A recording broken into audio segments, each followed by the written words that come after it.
You're listening to the Oddscast, the original UFC betting podcast that's straight to the point. Hosted by leading MMA oddsmaker Nick Kalikas and MMA journalist Brian Hemminger. They provide you the absolute best UFC betting info, picks, statistics, and analysis from the most respected authority in mixed martial arts betting. MMAOddsBreaker.com. Don't place your wagers without us. Welcome to the Oddscast, presented by BetDSI. I'm Brian Hemminger, joined today by leading mixed martial arts oddsmaker Nick Kalikas to break down this Saturday's UFC on ESPN Plus 8 event, which takes place in Sunrise, Florida. If you're unfamiliar with our format, Nick and I will break down the fight card from top to bottom, providing extensive analysis and a pick for each fight after doing our film study for the event. Looking back at our last event, Kyle Marley lost 1 unit on his free bet for UFC on ESPN Plus 7 on Marcelo Gome. Kyle has his bets and fantasy MMA picks available now on MMAOddsBreaker.com. Back to the present, UFC on ESPN Plus 8 features a 13-fight card in total and will be aired on ESPN2, ESPN, and ESPN Plus this Saturday night. Let's dive right in. Now, kicking things off on ESPN2 is a welterweight contest between Court McGee, who is 19-7, and Diego Lima, who is 13-7. Now, Nick, where did this fight and how has the public shifted things so far? A couple quick shout outs again before we start. Make sure you guys check out betdsi.eu. That's our sponsored sportsbook for this event and all the premium oddscasts we've had on. So hats off to those guys and make sure you check them out. And also, as Brian mentioned, Big Marley 3, man, he's been killing it. If you're not buying his premium picks on MMAOddsBreaker.com, you're missing out. The guy's been producing a ton of cash. He's sharp as heck, and he's definitely worth checking out. Now back to this. McGee opened up minus 185, the comeback on Lima at plus 145. And now what we're seeing over at BetDSI is currently minus 161 on McGee, the comeback on Lima at plus 143. So line margins have to tighten up, and there's two-way action on this fight. And there's not a ton of action coming in either way. I mean, I think a lot of people are skeptical to bet this fight. I mean, let's face it, both of these guys have definitely had their issues. You know, I mean, both of them are quality fighters. Both of them are very skilled fighters, but at the same time, obviously, they haven't had the best of luck as of late. Now, they did rebound. I mean, they're both coming off of very impressive wins. McGee coming off of an impressive win over Garcia. And then, of course, Diego Lima, the surprise knockout. I mean, not a huge surprise, but a bit of a surprise, the knockout win that he had over Laprise. So both of them coming in with some confidence. Both of them have solid wins. And, you know, this should be a good fight. How it plays out, it should be interesting. I mean, like I said, both these guys are definitely skilled. They're definitely well-rounded fighters.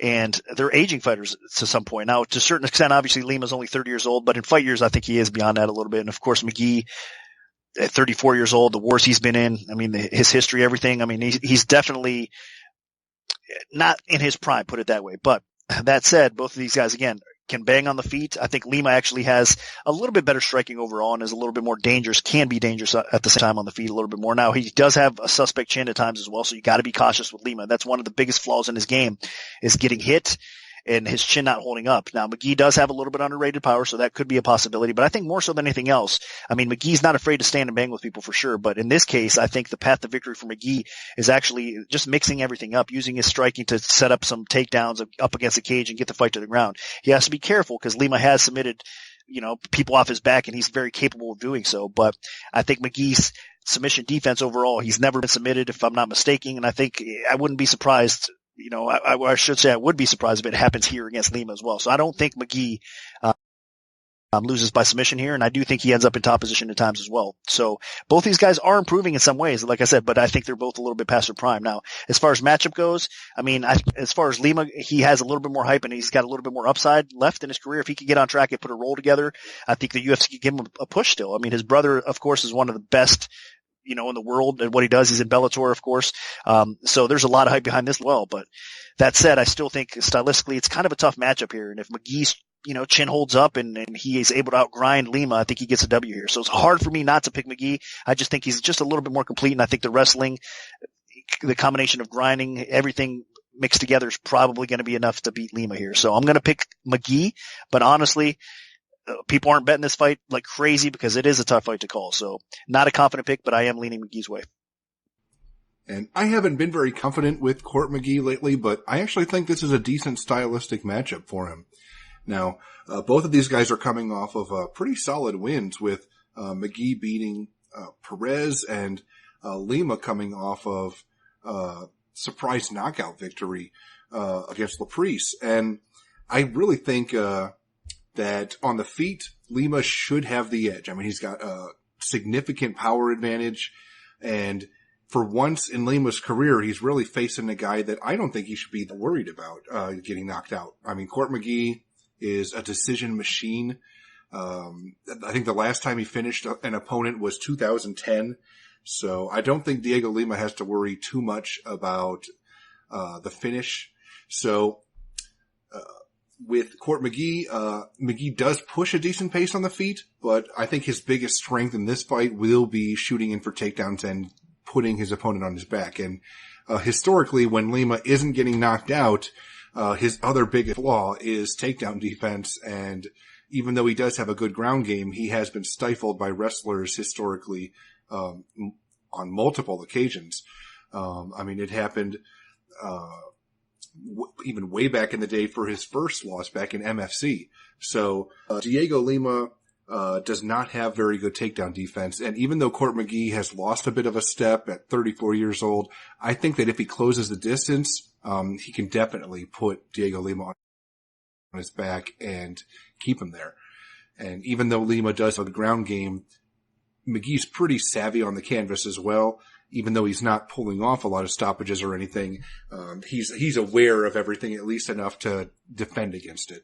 So on the feet, Lima does have some power, as evidenced by that first round knockout against Chad Laprise in his last fight. But for the most part, I just don't really feel like it's enough to take out McGee. I mean, McGee's only been finished by Santiago Ponzinibbio, and even then it took a battering. And Lima really doesn't have that kind of output, and he's not that good of a as good a striker as Ponzinibbio. So I'm not really worried about that. And same goes with McGee. You know, he doesn't really have a lot of power, and Lima should be able to throw pretty confidently, but that also will open up takedown opportunities for McGee. So I just think the takedown defense is going to fail Lima, and I don't think that his ground game is going to overcome McGee's top position. So overall, I'm going to favor Court McGee to pick up a decision victory, win 2 in a row here. Now, dropping down to the strawweight division, we have Angela Hill, who is 12-5, taking on Jody Esquibel, who is 6-4. Now, Nick, what's the MMA odds makers' perspective on this one? Hill open minus 210, the comeback in Esquibel plus 160. And right now, what we're seeing over at BetDSI is currently Hill minus 526, the comeback in Esquibel plus 422.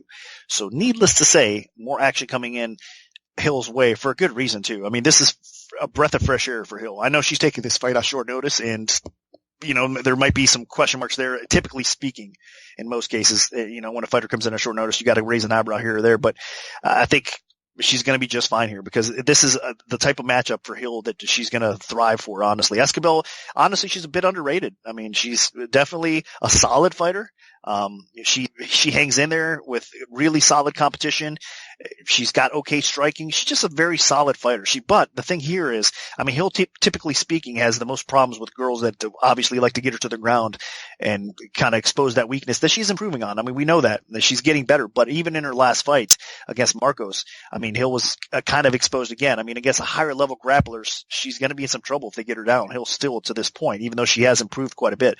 But Esquibel is not really that girl. She's not the one that's going to, you know, try to submit Hill. So I think Hill is going to honestly use her strength, and that's her movement, her amazing striking skills, and she's going to outpoint Esquibel. Esquibel's pretty tough. She's never been knocked out, but the accumulation of strikes, and I mean, obviously we don't see a lot of knockout finishes or anything like that in women's fights very often, at least, but this is the type of fight that as it goes, and if Hill's landing frequently, maybe she busts her up, you know, by round 3, we start seeing some wear and tear, and it could be a finish there, but more so than anything, I think this is kind of a matchup where we're going to see Hill a 30-27, probably more competitive than we're all thinking, a little bit more, but still clear enough that Hill should get the decision win here. So I understand why all of you guys are coming in, betting Hill straight at the early line. The line was definitely way too low. People are putting Hill in parlays as well. I get it. I mean, this should not be a loss for Hill. So it's hard not to pick her here. I do respect and love her improvement. I mean, she's, you know, like I said, a striking based fighter. She's definitely worked hard to get her ground game and her takedown defense up to par. Now, like I said, matchup wise, this is just a fight that she's going to be able to kind of take a breath and say, hey, I'm going to go out there and just light this chick up. So it's hard not to like Hill in this spot. So I won't waste more time. It's pretty clear that everybody pretty much agrees. So Hill is the pick. Yeah. My only issue with this fight is that Hill's taken it on very short notice. I mean, Jessica Penne was originally scheduled to take on Esquivel, and seemed like that was an opportunity for Penne to bounce back.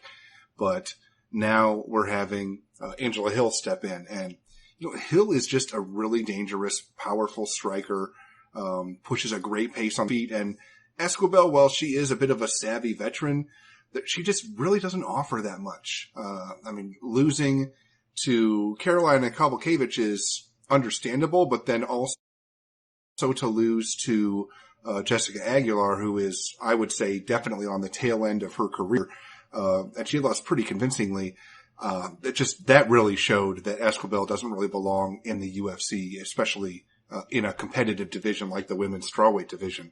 So Angela Hill is just going to, I think she'll light her up. I mean, Esquivel does train out of a good gym at Jackson's MMA, but I think Emily Kagan was another like kind of fighter of that similar out of Jackson's that competed, and Angela Hill got her in her UFC debut, and Hill just lit her up and ended up getting a finish.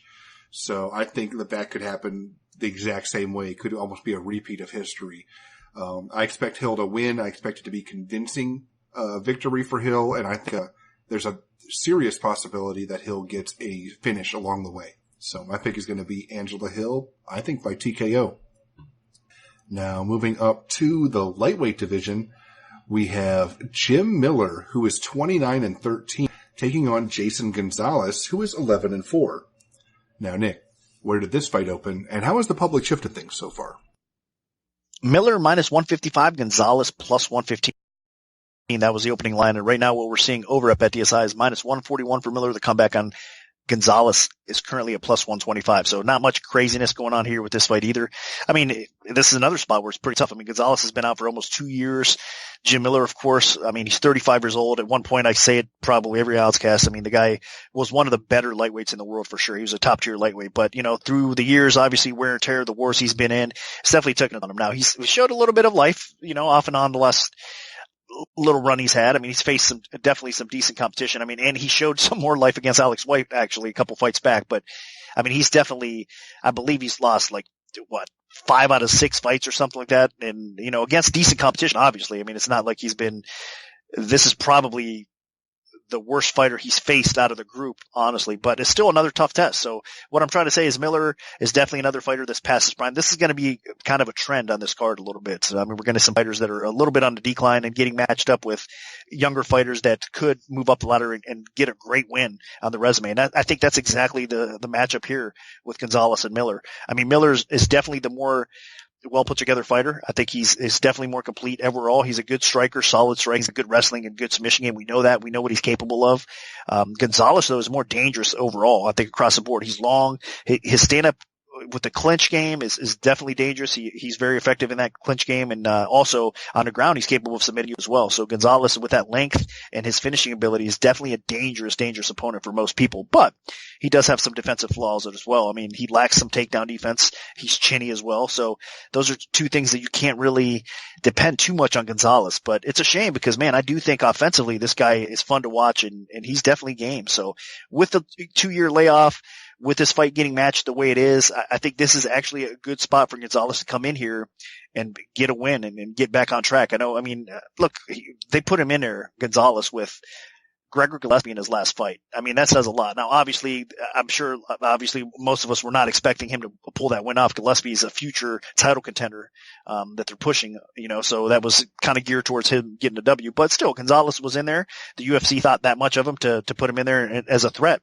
And of course, obviously Gillespie passed, with flying colors, but still, I think Gonzalez is that type of fighter that if he gets on a little bit of a roll, gets a little bit more confidence, tightens up that defense a little bit, man, this guy can be a threat at 155 to a lot of opponents. So for me here, I'm going to lean actually with the dog here in Gonzalez. I think that, again, just the timing of this fight, the way these guys match up, I do think that Gonzalez could be a little bit more effective, whether it's on the feet, whether it's in the clinch. And then again, I know Miller has a really good submission game, and I think overall he's a little bit more technically sound on the ground.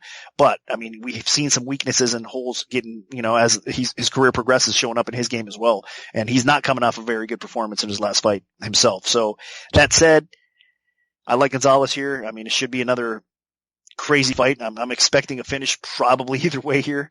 But I'm going to lean a little bit more towards Gonzalez because I think, like I said, the UFC is going to probably give him a push. He gets a big win. I think there could be some good coming from Gonzalez in the future as well. So I like what I see in him. I just hope he fights smart and tightens up that D a little bit because this is a winnable fight for him at this point. So I'm going to pick Gonzalez to win.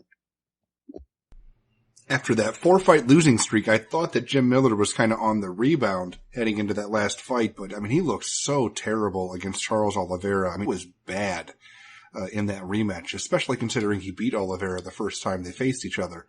So perhaps I'm overreacting here, but I just think Jim Miller's on his way out again. I mean, I went from career resurgence to on his way out again in one fight, and MMA can be a what have you done for me lately sport, but that's just my opinion on Jim Miller at this point. I mean, he's kind of got that generalist approach and just that jack of all trades, master of none type, although he is pretty good on the ground.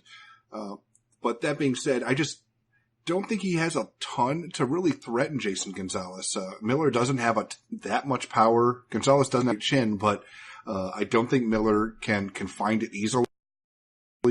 And then on the ground, Miller does have okay wrestling, and he has an excellent ground game, but Gonzalez is very big, and he was able to get up from Gregor Gillespie a few times, and Gillespie's a much better wrestler than Jim Miller. So I think Jason Gonzalez is actually going to be able to keep this fight upright. I think he has a ton of power. Gonzalez has a very dangerous kicking game, and Jim Miller has taken a lot of damage in recent years. And I think that if Jason Gonzalez connects with a good head kick or some punching combinations, Miller could be in some big trouble. I mean, there's also the possibility that Miller gets Gonzalez on his back and chokes him out. I would not rule that out, but I think that this fight is kind of set up for Gonzalez to actually pull it off.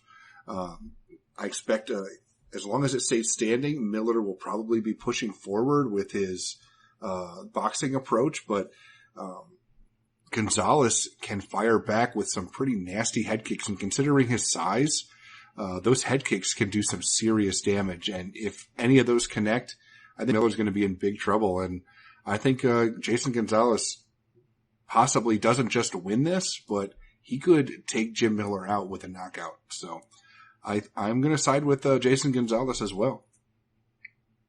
Now, this takes us to the ESPN preliminary card.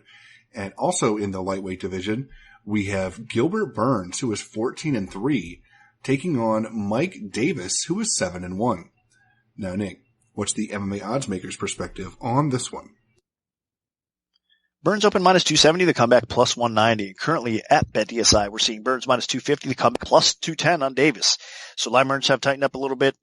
A bit of a head scratcher for those of you guys that are unaware of Davis, Mike Davis out there. He's taking this fight on short notice, obviously stepping in. And what a fight he has in front of him, man. I mean, making your official UFC debut against Gilbert Burns, especially, he's been through lately. I mean, Burns is definitely a fighter that we all know how good he is on the ground. I mean, if you make one mistake, that's his specialty. The guy is a ground whiz. I mean, the guy is one of the best ground fighters in the UFC on the roster. Burns is phenomenal on the ground.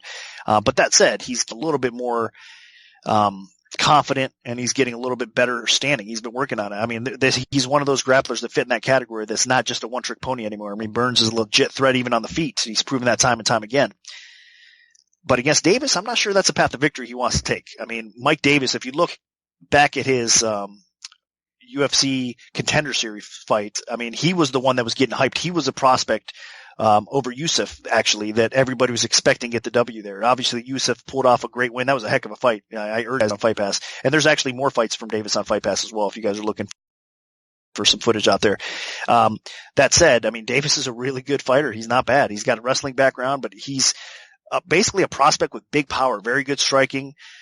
He's got knockout power in both hands. I mean, he's definitely fun to watch, and he's a threat. So here's the problem. I mean, if Burns is not able to get this fight to the ground, I mean, sure, Burns can maybe land and possibly, get a KO win over Davis, but I think out of the striking, Davis is actually a better overall striker, and I think Davis is going to have the advantage on the feet over a guy like Burns. Again, Burns will have his moments, but I think overall steady flow of striking goes to Davis. And again, we've seen Burns in the past get knocked out.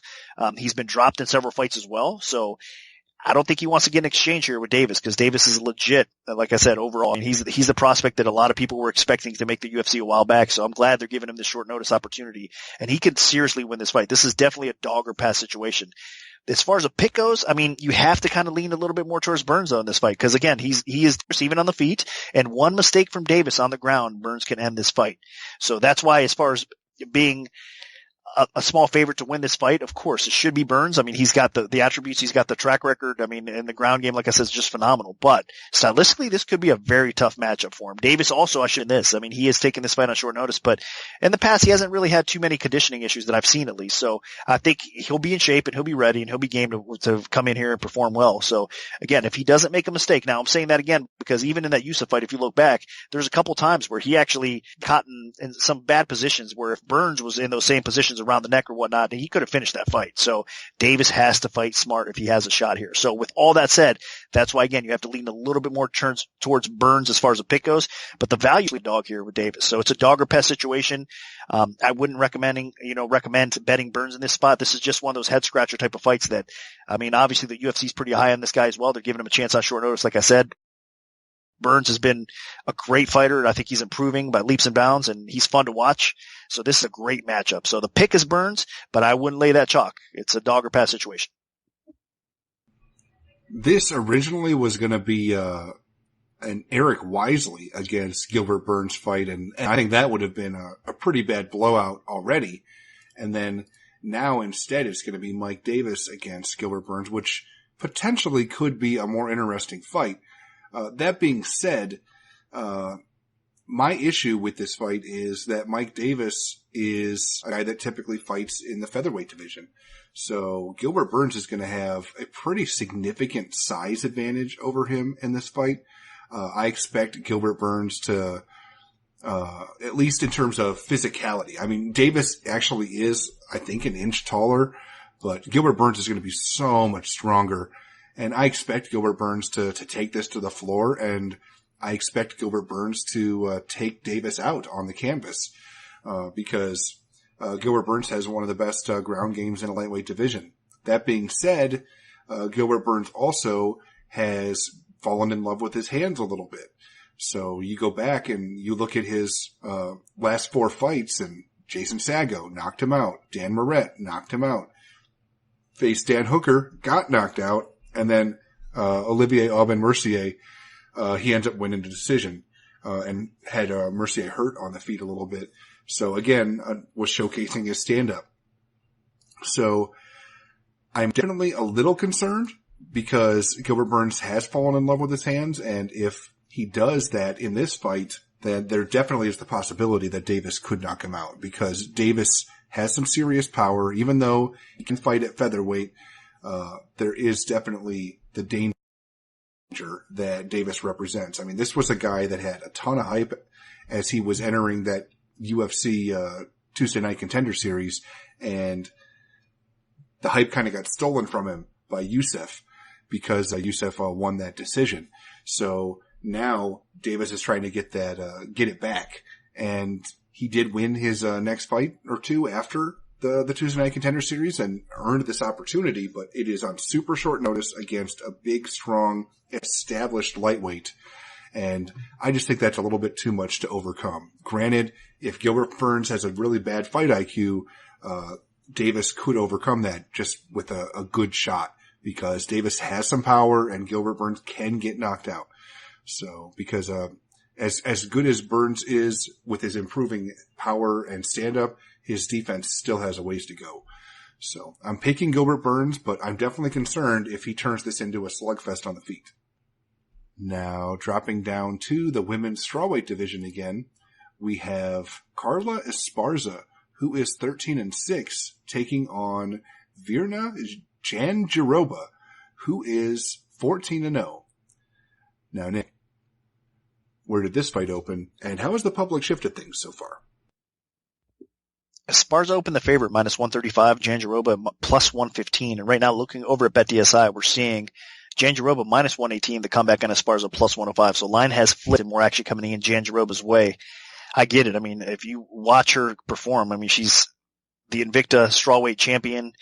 Definitely a very talented fighter. I mean, faced decent competition. Again, you can check out her fights on Fight Pass. You'll see a few on there. But that said, man, I mean, this is an interesting matchup because Jandiroba is the type of fighter that's a ground specialist. I mean, she has decent wrestling. Her stand-up's not bad. Again, she's not out of, her element completely on the feet. She does have okay boxing, but it's nothing to be a huge threat about. She's going to have a little bit of reach advantage over Esparza. I actually think out of the two, Esparza has the better striking. Her striking has improved quite a bit. If you look back at some of her fights, you can tell that. I mean, Esparza had to work on it. She's been working diligently, and it's getting better. So I think the strike battle goes to Esparza. Now, the wrestling is what's going to come into play here because Esparza, obviously, we know what her background is, and it's just that. It's wrestling, right? And she does have a pretty decent, underrated ground game in her own right. But against excellent grapplers and excellent, obviously, jiu-jitsu practitioners, she could be in some trouble at times. But in this spot here, if Jandiroba cannot get Esparza to the ground, I think Esparza can win this fight. So this is interesting. I know a lot of people are really fond of Jandiroba, and I'm sure the UFC matched this fight to bring in a new blood again, and they put her right in the mix against a very talented fighter, former champion in Esparza. So they're very high on Jandiroba as well. So she's definitely capable of winning this fight, especially on the ground, more so than anything else. So this should be, if it hits the scorecards, I think it'll be fairly competitive. But I think if Esparza does not get up, I think she wins the fight probably on the scorecard. So the more I dug into this fight, the more I'm kind of leaning Esparza's way, to be honest with you. So I can kind of understand why originally, Esparza was the rightful favorite coming in and then the line flipped, but I do understand why the dog money and the plus money value on Jandiroba got gobbled up as well. So this is an intriguing fight. This is a pick-em type of fight, and the line kind of indicates that, and it's fairly accurate, I think, at this point, because it should be a great fight. It should be a very competitive fight, but I have to side with Esparza because I think, again, based on her track record and the stylistic matchup, if she does get on her back here and just get out grappled on the ground, she should win this fight. So I think she's going to use that wrestling in reverse, keep the fight upright, and probably outbox Jandiroba to a decision win. So it should be competitive, but I'm going to side with Esparza and go against the overall grain, with everybody mostly picking Jandiroba in the spot. And I understand the hype on Jandiroba. She's a talented fighter. She's entering the UFC as the Invicta Women's Strawweight Champion. She picked up a couple stoppages inside Invicta, and watching her fight, she's talented. She has a strong ground game. She has very aggressive submission skills, passes guard quickly. She's fun to watch. She really is. The problem is, though, that Jandiroba isn't really that much of a threat on the feet. She has a decent lead jab, but she doesn't really sit down on her strikes. And watching the improvements in Carla Esparza's striking, she actually does have a little bit of pop in her hands now. Her boxing has improved. So I favor Esparza on the feet in this fight. And then when it does go to the ground, yes, Jandiroba is dangerous there, but she's also a little over aggressive at times. She leaves a lot of space when she's attacking and trying to advance to mount quickly and set up submissions. And if for some reason Jandiroba was able to take this fight to the floor and put Esparza on her back, I don't think she could keep her there. Esparza's too good of a wrestler. I expect Esparza to turn the tides on her. I know Esparza got beat up pretty badly by Tatiana Suarez, but that's Tatiana Suarez. I mean, she is the best grappler and wrestler in the division by a landslide. There's really nobody even close. And as good of a ground fighter as Jandiroba is, Esparza is the better wrestler. So if this fight does go to the floor, I expect Esparza to be the one in top position, and I don't think Jandiroba could submit her off her back. I mean, Esparza wasn't submitted by Rose Namajunas when they fought for the title back in the day. Esparza really hasn't had that many issues on the ground other than Tatiana Suarez from top position. So I think Esparza wins this on the feet. I think she can win this on the ground from top position and drop some ground and pound as well. So Carla Esparza is going to be my pick. and I think she hands Jandiroba her first career loss. Now, moving all the way up to the heavyweight division, we have Andrei Arlovski, who is 27-17 with 2 no contests, taking on Augusto Sakai, who is 11-1-1. Now, Nick, the MMA oddsmaker's perspective on this one. Sakai opened -130, the comeback on Arlovski -110. And right now what you're seeing over at BetDSI is Sakai -143, comeback on Arlovski at +127. So line margins have tightened up a little bit more actually coming in Sakai's way. I mean, what you're getting here in Sakai is a guy that has knockout power against an aging veteran in Arlovski. Again, this is another scenario where they're bringing in kind of new blood. This is the second fight for, of course, Sakai. He had a fight with Sherman and was able to get a finish late in that fight, which was, hey, I'll tell you what, it was a test for him. I mean, he definitely had to dig deep and he looked good by the fight ending for sure, Sakai. And again, Bellator veteran, the guy's been around, so he's got some solid experience. And again, he's a threat because he does have some knockout power.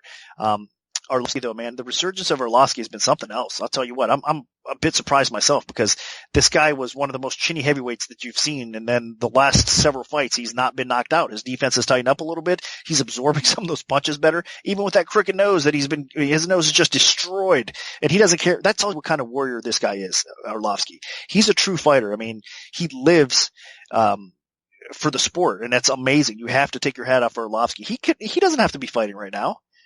So he's accomplished a lot. Former UFC, he just loves to fight, and it showed. And again, even though he's on a bit of a skid, and again, he's on a decline of his career, surprisingly, he hasn't been getting clipped. So he's facing another knockout artist that the UFC matched up here.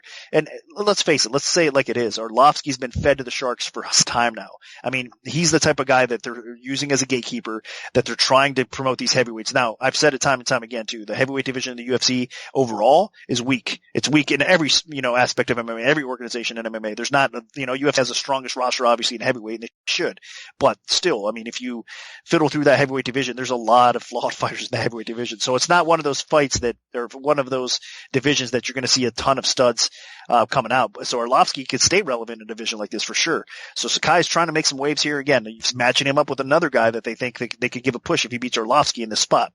So looking back at the Walt Harris fight in his last fight, it ended up being a no contest. Of course, Harris just recently got busted by USADA. I believe he got a 4-month suspension, so it was overturned. I'm not mistaken, to a no contest. But if you look back even at that fight, it was fairly close. Arlovski's been in several close fights. Even when he's losing the decisions, he's game. So this is going to be another doozy, man. I tell you, I mean, Sakai, again, it's made for him to win this fight, but this is kind of a situation where I look back at his Congo fight. If you look at the Czech Congo fight for Sakai, he was competitive in that fight, but Congo was able to, keep his chin on, keep his head on, and not get knocked out. He's another chinny guy that's kind of had a resurgence as well for Congo. So take your hat off to him as well in Bellator. But, he wasn't able to knock Congo out. Now, since then, though, he did, I believe, KO his last 3 opponents. So, he's back on track with the KOs for Sakai. I mean, he's got 10 of his 12 wins are by knockout, I believe. So he's that type of fighter. But Arlovski, with the chin that he showed and with the defense getting a little bit better and with his ability to strike and just his overall game is better. I mean, if you look at these two fighters, Arlovski is the better fighter across the board. He's a better striker, technical striker. He's a better wrestler. He's a better grappler. I mean, the only thing that he has going against him is his age and, the fight years. So, and again, that chin, he's been knocked out 10 times in his career. But again, not out of the group that he's recently fought. It's been holding up. So with all that said, I'm going to lean towards Arlovski here again. Now, UFC's matching it for Sakai to get the win, but it could backfire, and it's happened to them in the past, and it'll probably happen again. So I think it's a dog or pass situation. In fact, if you look at MMAOddsBreaker.com to earn our free picks, again, Big Marley 3, Kyle Marley, actually gave out Arlovski as our free pick as well. So he has faith in Arlovski could get in this spot.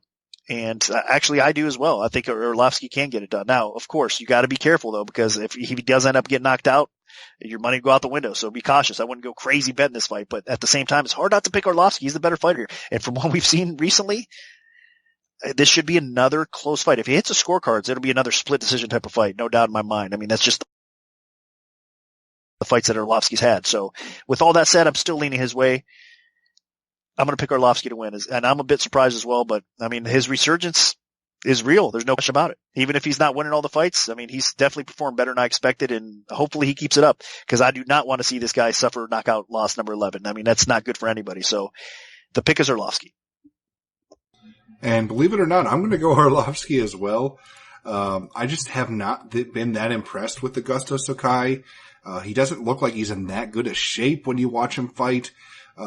He does have some power in his hands, and he can stick out for 15 minutes, as you saw in the Chase Sherman fight. He ended up not finishing that until almost the final minute of the third round, which is a bit surprising, because I think a better fighter would be able to take Sherman out pretty quickly. While Sakai does, push a decent pace on the feet, he does have a little bit of pop in his hands. He can throw in combination. His issue is that he can be stymied a little bit if by a good veteran. I mean, you saw in his one career loss, Czech Congo basically just pushed him against the fence for 3 straight rounds. It's one of the worst fights you'll ever watch in your entire life, and you can just thank me later that you didn't have to watch it, and I did for you. But so Sakai can be thwarted by a veteran that knows a few tricks, a savvy veteran. I think Arlovski can do the same thing. Arlovski, his chin isn't great, but it's been better lately for some reason. He's been able to absorb the occasional shot. And I think Sakai, he's a bit more of a accumulation striker. So I think it'll be a little tougher for him to take Arlovski out on the feet. And Arlovski can push this into the fence. I think Arlovski can slow the pace down. Arlovski has picked up a few takedowns along the way in recent fights, and Arlovski on the feet isn't that bad. I mean, he picks his moments, but his stand-up is still decent, and he's been able to hang in there against some pretty tough fighters. So I'm going to side with Andrei Arlovski. I think Sakai's a bit overrated here. I was not that impressed with what I saw in his UFC debut against Sherman. And I think this is a bit of even though Arlovski is a veteran that's been around forever, and it would be a good feather in Sakai's cap, I think that this is a bit too much for Sakai at this point in his career. So I'm going to side with Andrei Arlovski. I think he wins a close decision. Now, moving on to the main event of the preliminary card on ESPN, we have Ben Saunders in the welterweight division who is 22-11-2, taking on Takashi Sato, who is 14-2. Now, Nick, where did this fight open, and how has the public shifted things so far?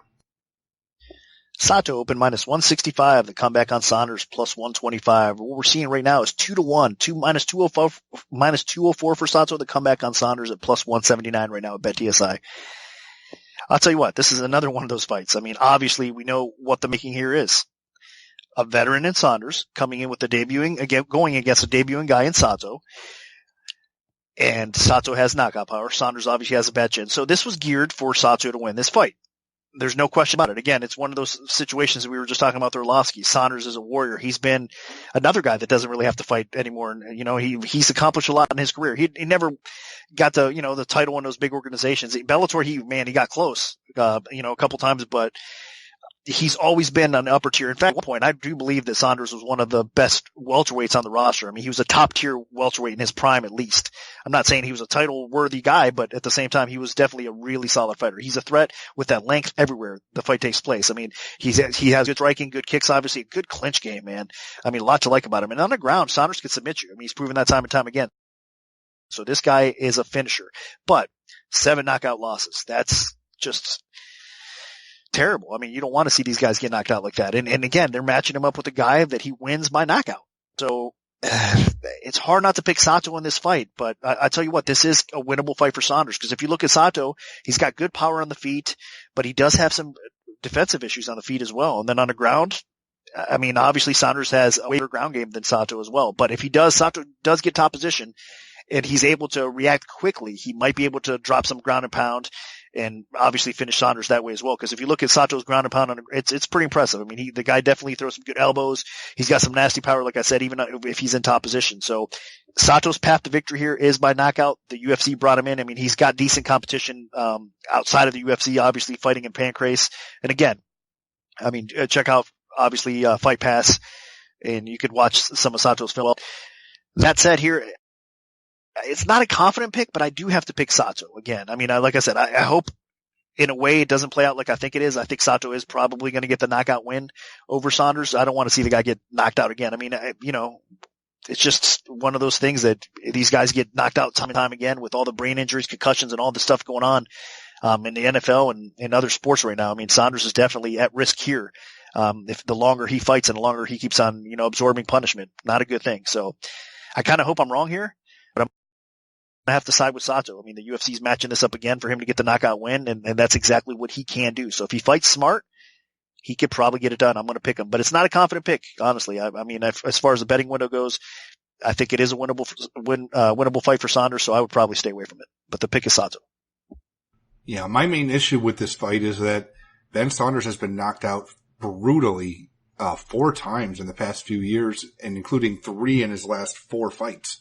So I think 3 of his last 4 losses have all been brutal knockouts, and I'm definitely concerned. I mean, it seems like that's what the UFC is trying to do here. Sato is a knockout artist. He's had 9 knockouts in his career. 8 of them have been in the first round. So if a knockout's happening, Sato's probably going to be picking it up quickly. But if it doesn't happen, if Saunders is able to slow the pace down, if he's able to get this in the clinch where he's at his strongest, Saunders has a really nasty Muay Thai game with knees and elbows on the inside. And then obviously on the ground, Saunders is very dangerous, both on his back and from top position. He has a really good rubber guard. He has a lot of nifty tricks with that long length that he's able to utilize on the canvas. So Saunders is capable in this fight, and there's definitely paths to victory for him. But, I mean, that chin has really started to fail him in recent years. He's been knocked out, I think, 7 times in total in his career, and it just seems like some of those knockouts are getting worse and worse.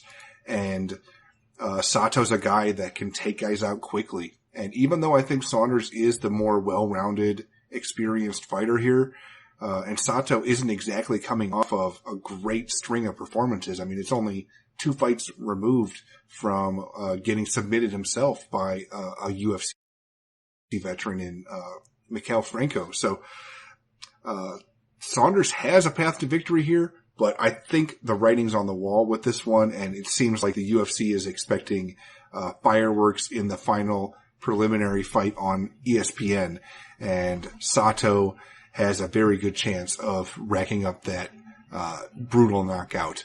So I'm going to side with Sato. I think he does get the knockout, but if he can't take Saunders out quickly, watch out for Saunders to pull off something later in this fight.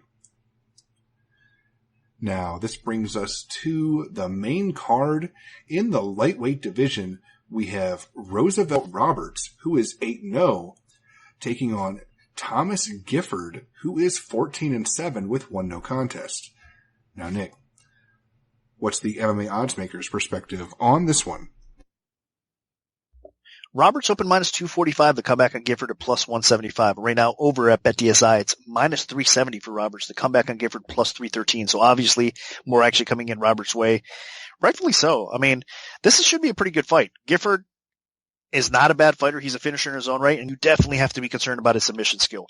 I mean, that's what he specializes in. That's what he does best. His guillotine chokes are nasty, and he's slick at getting them done, and getting the job done with those guillotines. But overall, I mean, he's fought some okay competition outside of the UFC, so I'm glad they're giving him a shot. But stylistically, this is a nightmare matchup for him. If he does not get that guillotine choke, Roberts is better everywhere. The funny thing is, I mean, Roberts is usually the longer fighter. He's got some reach over most of his opponents. And these guys kind of have similar builds, but make no mistake, Roberts is the more explosive fighter. He's a lot faster. He's a lot better. I think he's the better wrestler. And I think overall, he's the better ground fighter. I mean, and we're talking about guillotine. This could be a guillotine battle. Roberts has nasty guillotine chokes as well. So that's a similarity that both of these guys have. But like I said, I think it kind of ends there. I think Roberts is just superior overall. And if he does not get caught in that guillotine choke, which hopefully his camp and him realize that, I mean, that's basically Gifford's best way to win, he should roll here in this fight. So most of you guys that came in agree with that. I do think that that's the way it's going to play out here. If Roberts doesn't get caught in submission, he's going to win this fight, and he'll probably win it impressively as well. He's a guy to watch out for. I mean, this guy has some skill. He's got some talent. And again, for the 155-pound weight class for lightweight, man, this guy has, like I said, a good build and good skill to go a long way. I mean, if they keep on matching him up properly and taking baby steps with him, he rubs confidence and he keeps on improving. I mean, we'll see how far this guy can go. I like what I see so far. So the pick is Roberts, and this is a guy that a lot of people are throwing into parlays and whatnot as well, out there. I mean, that's one of the reasons the line keeps on climbing, and I understand it. And again, I wouldn't blame you, even at the current price right now. Roberts is a good guy to throw in some parlays for sure. I think that he does get the job done, and he is my pick to win. Yeah, Roberts is definitely dangerous, and this is an intriguing fight mainly because people don't really understand how similar these fighters are. Both are long, lanky fighters in the lightweight division. I mean, Roberts is coming in at, I think it's 6'2", so there's a lot of size here, and they actually have similar strengths. Roberts has just a brutal guillotine choke that he's able to sneak in with those long limbs of his. I mean, you saw that in his UFC debut against Daryl Horker. I mean, just nasty. I mean, he had Horker sideways along the fence trying to escape that guillotine choke, and he wasn't able to do it. And Thomas Gifford actually has racked up guillotine choke victories in his last 3 fights. Now, one of those it was declared a no contest. It was a really kind of strange situation where Gifford choked his opponent out in like 51 seconds and got a technical submission, choked him unconscious, and then maybe held on to it too long, or something happened that was kind of strange, and it was kind of a scary situation with an unconscious opponent, and the fight ended up being overturned to a no contest. But Gifford has a very dangerous guillotine choke. But that being said, that's really where the similarities end, because Roberts is the superior striker. I think he has a little bit better pop in his hands. He's more fluid on the feet. He uses his length a little bit better. And then Roberts also can shoot in for takedowns successfully. And I really don't see Gifford doing that very often. More often than not, Gifford is accepting the takedown and then looking for the guillotine choke. So as long as Roberts protects his neck, if he does shoot for a takedown, he should be in good shape, because Roberts doesn't just get victories from submissions. He also, when he gets top position, he has some pretty good ground and pound as well. So, this is a guy that has a bright future in the UFC, I think, as long as Nick mentioned, that they push him along at the right way. And I think by throwing him in there against somebody that's making his UFC debut in Gifford, who is more familiar with the regional Midwestern scene, I think that's the right step. So Roberts should get the victory here. He's the better fighter, and I expect at some point along the way he does get a stoppage victory. Now, this brings us to the bantamweight division, where we have John Lineker, who is 31-8, taking on Corey Sandhagen, who is 10-1. Now, Nick, where did this fight open, and how has the public shifted things so far? Lineker opened minus 245, the comeback on Sandhagen at plus 175. And obviously with a high opener like that against Sandhagen, it's not going to last long. Right now, looking over at BetDSI, we are looking at currently Lineker minus 141, the comeback on Sandhagen at plus 124, a lot more reasonable and understandable here in this spot. I mean, this should be honestly the fight that everybody's looking forward to the most. This will be the fight of the night. At least it should play out fight of the night. These guys are both going to bring it. I mean, Lineker is just a madman. I mean, he's obviously, if you look at his resume, he's faced quality competition and he's beaten most. Outside of TJ Dillashaw, the guy's look phenomenal. I mean, the guy is just a heavy-handed, stalking you down, knock you out type of fighter. Fearless, got a great chin. I mean, just absorbs punches and punishment. Now, of course, he's got decent takedown defense overall. And the problem with TJ Dillashaw exploiting that a little bit is, I mean, TJ Dillashaw has outstanding wrestling. So that's going to be interesting to see if Sandhagen kind of, follows that path to victory a little bit as well. to try to get some takedowns here. I'm sure obviously he's going to try to do whatever he can to get the job done here. The striking battle that's, that pursues here in this fight should be amazing. Sandhagen is a nasty fighter in his own right. I mean, he can beat you obviously with all sorts of skill on the feet. I mean, he's kind of a wild man, but it's at the same time, it's not like he's a sloppy wild man. I mean, the guy delivers. He's a finisher as well. And then on the ground, obviously, I think he's got a better ground game than Lineker overall too. So there's a lot to like about Sandhagen here. And with his length overall, I think he only has a couple inches of pure reach, as far as pure reach advantage, I believe. But I mean, with that length and, with his legs and the height and everything, he's going to tower over, Lineker in the spot. But again, Lineker's always on the smaller side. So it's not something he's going to be totally lost in. And again, the way Lineker fights, man, he's a tough out for everybody. So again, this is another spot though, where the UFC's matching this obviously they're not trying to get Lineker beat, because Lineker, they definitely always push the way this guy fights. I mean, he's always going to be relevant. And he's always going to be in the upper tier, at bantamweight or, back in the day, obviously at flyweight as well. So there's no question about it, but it's intriguing because they're giving Sandhagen an opportunity to pick off somebody just on that level. And Sandhagen has looked, so far in his UFC run, he's really looked better than he's ever looked. If you watch some of his fights, even, obviously he's faced some, tough spots, but wow, man. The heart that he showed and, being able to pull through and get the wins that he has. Sandhagen is a fun fighter to watch. So I just think he's going to be a little bit more busy. I think he's got the more accurate striking as well, and he's better on the ground. So I'm going to kind of lean towards Sandhagen here to get the upset. So I understand those of you guys that gobbled up plus 175, hats off to you, man. Win or was definitely a great line take. So good luck to all those that took Sandhagen at that price. But I think it's still a dog or pass situation, honestly. And I'm not going to underestimate Lineker, man. The guy, like I said, he's a beast. He's such a tough out, and this is a big step up in competition for sure for Sandhagen. But I think it's one that he can possibly win. So this should be good. Again, out of the whole card, this is the fight that I'm looking forward to the most, and it should live up to expectations, So the pick is Sandhagen to pull off the upset win in what should be a classic, instant clap to fight. I'll admit, Corey Sandhagen has really impressed me in his UFC run so far. He's pushed a great pace. He corners his opponents. He unloads and does a lot of damage. And then he also has shown a decent ground game as well. So, this is a guy with what seems like the complete package in the bantamweight division. But, man, there's so many people that have run into John Lineker and then they just leave a different fighter. Rob Font, somebody that comes to mind.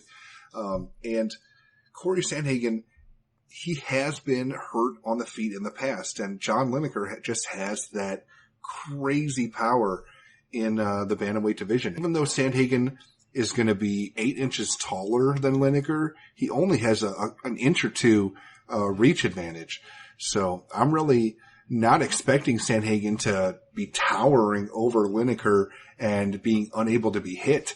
If Sandhagen wants to get his boxing game going, he's going to have to wade into danger. John Lineker is the type of fighter that can end a fight at any moment's notice because he has that type of power that can change the course of a fight at any moment. And Lineker has done it multiple times throughout his career. And honestly, I think the craziest thing I've ever seen was Lineker just being kind of slowed in his tracks with a strike, because that's how good his chin is. He can just take strikes and then dish them out. And I don't think that Corey Sandhagen, if they get into that type of firefight, I don't think Sandhagen can survive it. I think, Sandhagen will get his licks in, but the second he eats a couple consecutive really nasty shots, then Sandhagen's going to be diving at Lineker's legs for takedowns. And even Sandhagen does have pretty good offensive wrestling. Lineker really has only been stifled by the best of the best in terms of wrestlers. Like Ali Bagotinov basically just wrestled completely against Lineker. And then TJ Dillashaw, one of the best strikers of all time in the bantamweight division, he basically turned into a wrestler when he fought John Lineker and decided to just take him down repeatedly. So, and Lineker does have some takedown defense.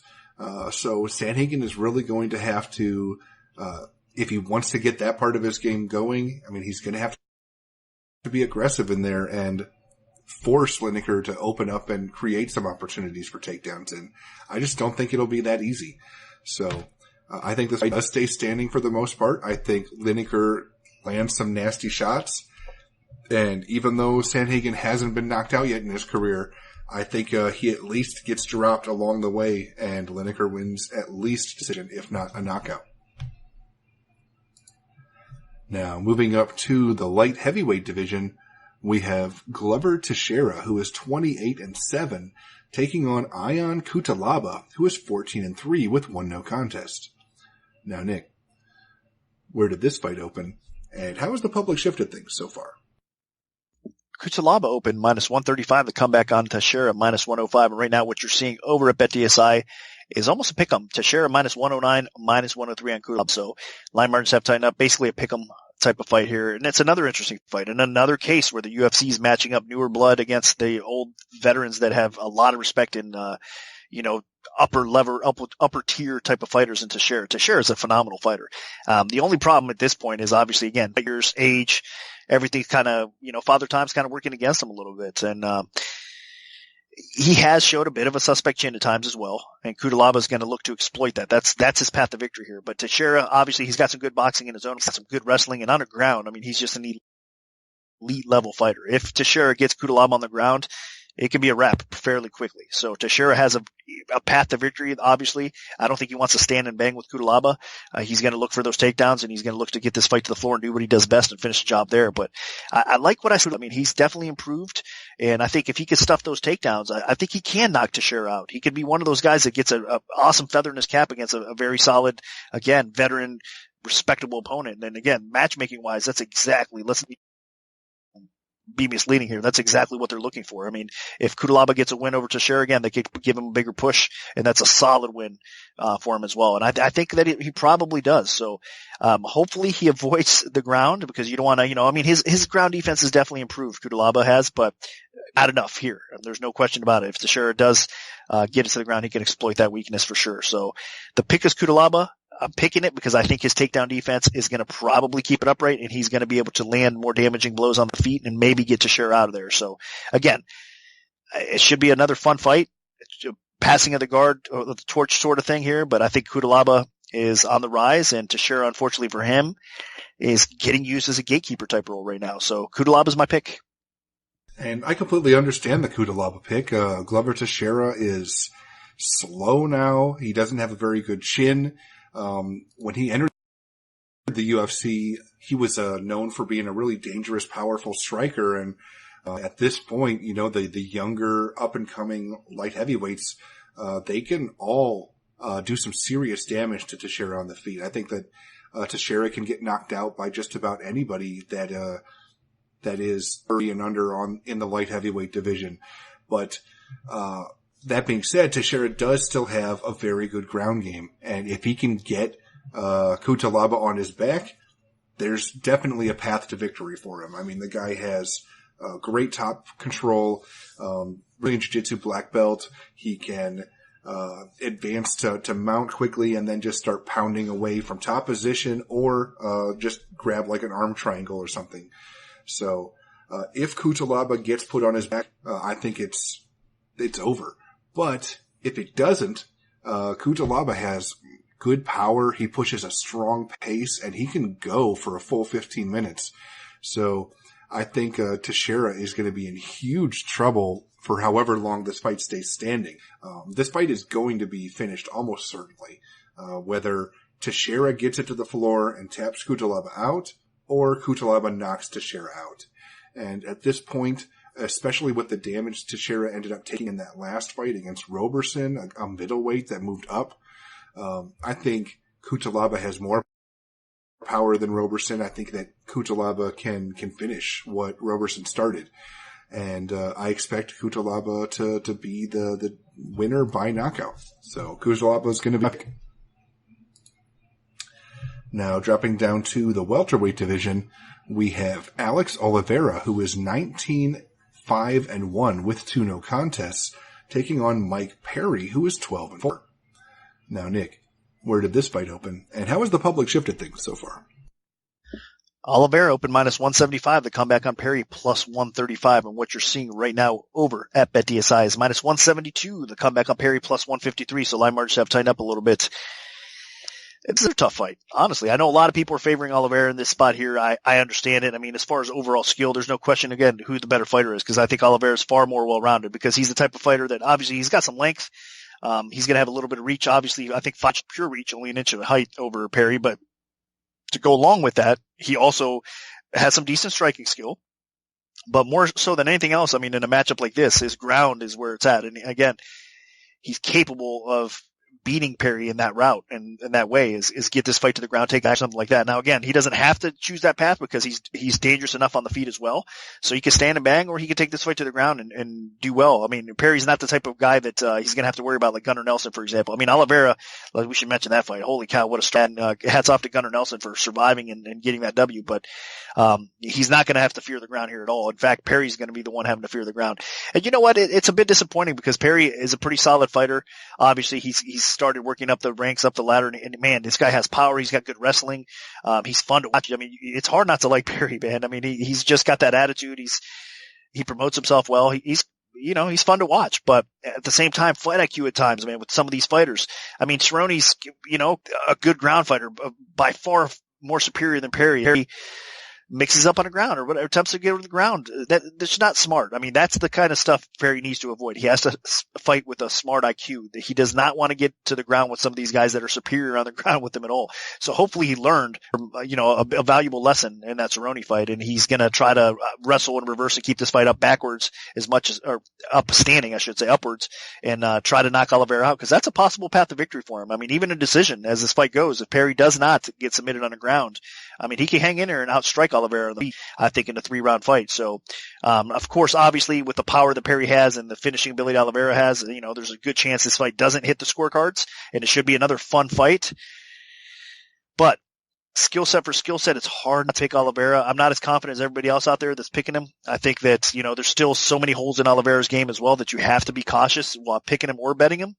So this might be a spot that Perry comes in here and does pull off the upset win and, fights a little bit smarter and gets a really nice win on his resume as well. But I mean, as far as a pure pick goes, again, I have to side more towards Oliveira because he's the more complete fighter. He has more ways to win this fight, and it's hard not to pick him.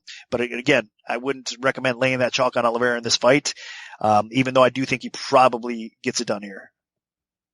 Yeah, this one can be a little tricky. I mean, Oliveira, Perry, they're pretty evenly matched. Oliveira, I would say, is the more well-rounded fighter, because he's a lot more dangerous on the ground than Perry. But on the feet, this is probably to Perry's advantage. Perry has good power. He pushes a decent pace.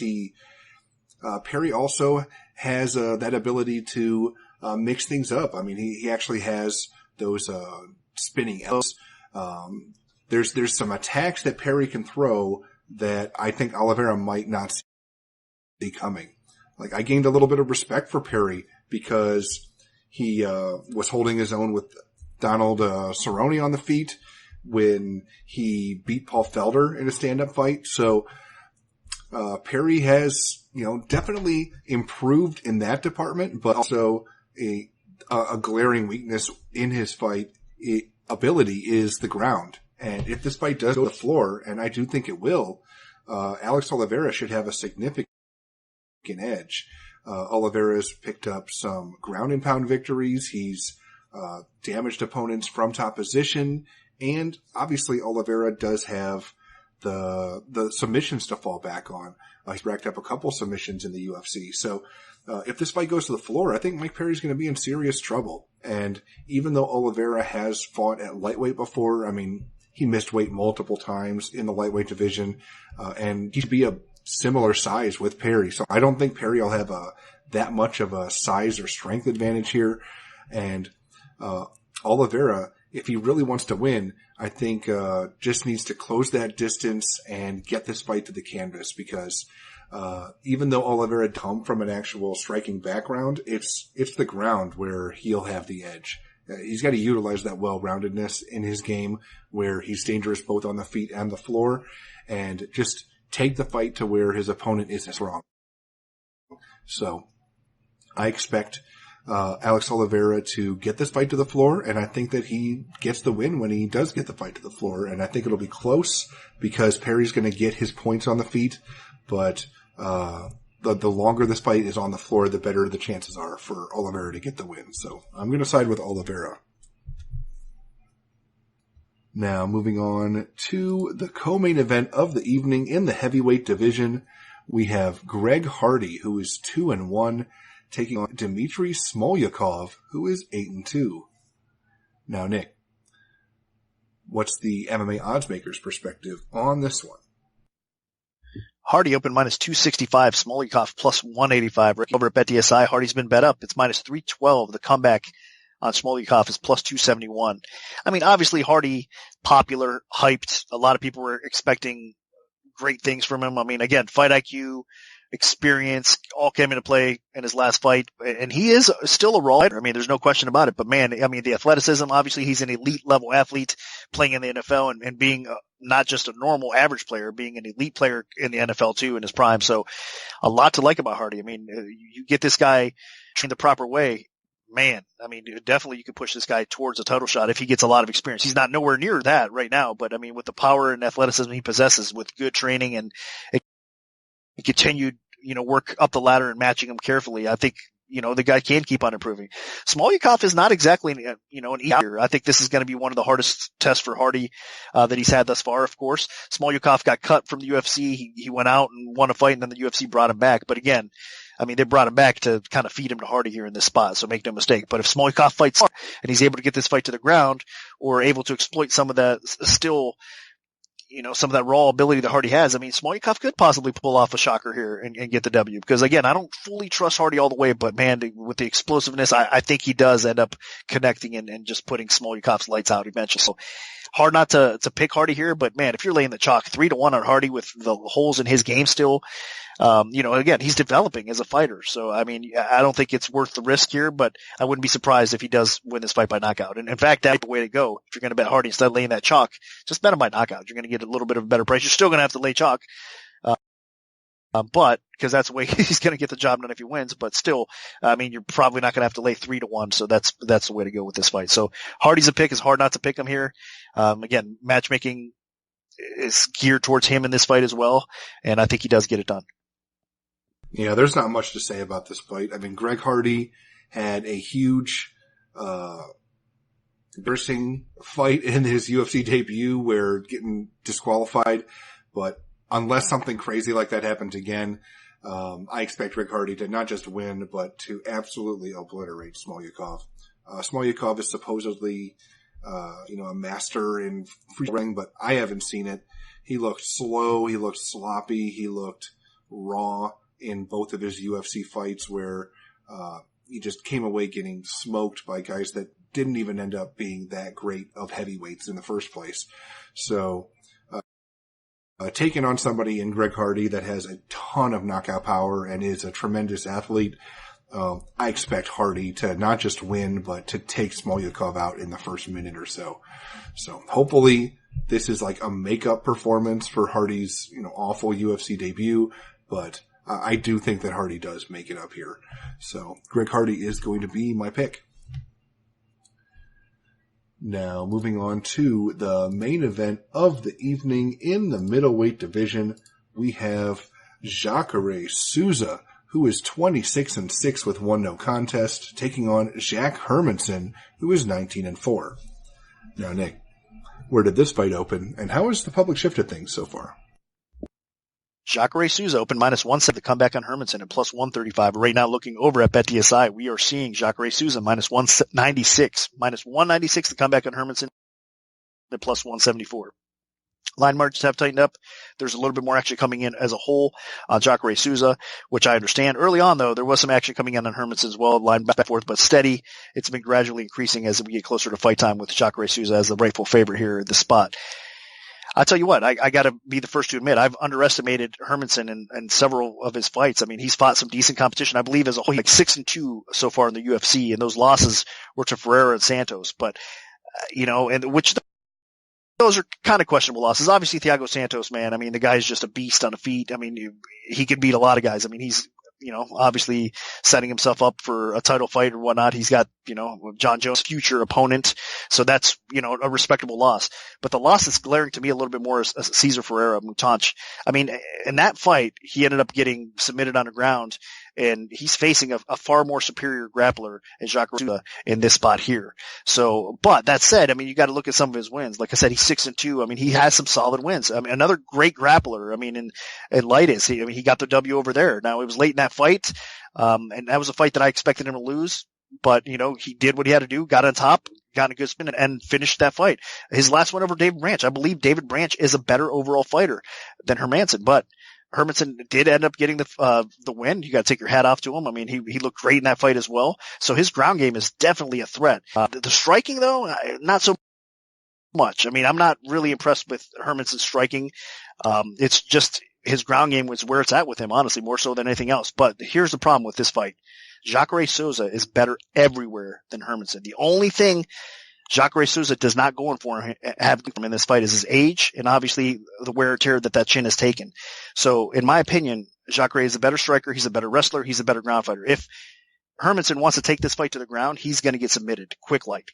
His only path to victory on the ground is try to drop some serious heavy leather quickly against a guy like Jacare on the ground and try to test that chin. Outside of that, I mean, maybe landing a crazy shot on the feet and, putting Jacare Souza out in that regard as well. But Jacare Souza should school him in this fight across the board. So unless he's had a major drop off, and I mean, here's the problem. Father time to everybody. But I still think that obviously from what we've seen recently with Jacare Souza, he has a left in the tank, especially to beat a guy like Hermansson. Again, I've underestimated Hermansson in the past, so maybe I'm wrong here, but I don't really think I am. I mean, across the board, Jacare is a superior fighter. There's no question. And in fact, it'd be kind of a shame if he loses to somebody like Hermansson. Again, I'm not trying to disrespect him, but it shouldn't happen. I mean, in my opinion, Jacare is a world-class, elite-level fighter, and Hermansson is a solid fighter that would hover around the upper levels or mid-level type of fighter. He's not as good as his recent run has been, put it that way. So I think he gets exploited here. I think there is still some value under 2-1 on Jacare Souza here for sure. I mean, like I said, the only path to victory for Hermansson is getting the knockout. He's not going to win a decision over Jacare. And I think, in fact, Jacare can beat him on the feet. He can knock him out possibly. Or if it gets to the ground, it's going to be fun to watch Jacare perform here as well. So the pick is Jacare Souza. I'm kind of astonished by how many people are picking Hermansson in this spot. I don't agree at all. I mean, hey, I hope the line drops even more. So let's see what happens here with this fight. I'm going to pick Jacare Souza to win this fight. I think he has just a clear path to victory. In many ways, he's just the better fighter. So the pick is Jacare to win this fight. And I'm right with you. I've been all aboard Team Hermansson for a few fights now. I've always felt that this guy has been underrated in the division, but when he gets top position, he's absolutely brutal with ground and pound and very aggressive in hunting for submissions. And he's been able to tap out some guys with some decent ground games in his last couple of fights in Mearshard and Dave Branch. But that being said, at some point you gain that recognition and you start getting matched up against the best of the best. And this is a really, really tough matchup for Hermansson. Hermansson is not a good striker whatsoever. And Jacare has just that explosive athleticism with a ton of power on the feet. He can stop just about anybody in the stand-up portion of the fight. And if Hermansson is stuck standing for even a few minutes, I think he could get knocked out. And then if and when this fight does go to the floor, I think it'll be Hermansson pursuing it, because that's the way he wins fights now, is he gets guys on their back and then he either beats them up with ground and pound or finds an opening to get a submission. And he's going to be hunting for takedowns, and I think that that's going to play right into Jacare's game. I mean, Jacare is one of the greatest Brazilian Jiu-Jitsu artists of all time. And Hermansson, I think, is in for a world of hurt on the canvas. I expect Jacare could potentially just twist him up like a pretzel. I think this fight is just a really, really difficult matchup for Hermansson because, as Nick mentioned, Jacare just has the edge just about everywhere except age and potential durability. But, I mean, even there, Jacare has, for the most part, except that when he got TKO'd by Robert Whittaker, but for the most part, he's held his own in terms of taking punishment from some of the best strikers and most dangerous stand-up artists in the middleweight division. Jacare at this point is right there among the top contenders in the middleweight division, and Hermansson, while he's been on the rise, I think that the rise does stop here. So Jacare is going to be my pick. I think that he knocks out Hermansson. So that'll do it for our full event breakdown for UFC on ESPN Plus 8. If we have a free play to give out, make sure to follow at MMAOB Premium on Twitter, because that's where we'll post them first. We can also notify you of our free bets via email alert if you prefer that method. Just send it to picks@MMAOddsBreaker.com and we'll add you to our free bet mailing list. Special thanks to BetDSI. Good luck, everyone, and hopefully the betting gods are on your side this weekend.